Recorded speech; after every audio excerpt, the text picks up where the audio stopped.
Касательно судебной системы, я думаю, что надо просто там ее полностью в корне, конечно же, менять. То есть ее нужно реформировать. И реформировать не так просто поговорили формально, что что-то будем делать и забыли. Нет, нам не нужна реформа косметическая. Вот все, что мы видим на протяжении 35 лет нашей независимости, это реформа косметическая.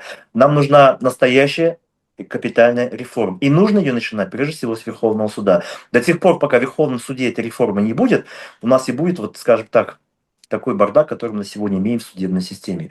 Какую бы я предложил реформу? Я предлагаю вообще, конечно же, если бы это было в моей власти, но это, конечно же, в первую очередь э, связано с нашей Конституцией. То есть нужно вносить соответствующие изменения в Конституцию, и нужно просто, наверное, полностью освобождать от занимаемых должностей и председателей всех судей Верховного суда и набирать на конкурсной основе новых судей, не замаранных в этой системе, не правоохранительной системе, соответственно, не из числа даже бывших судей, которые, в принципе, я, наверное, никогда не поверю, что они, соответственно, тоже будут отправлять свое правосудие независимо, беспристрастно, потому что все-таки какой-то отпечаток у них остается профессиональный, понимаете?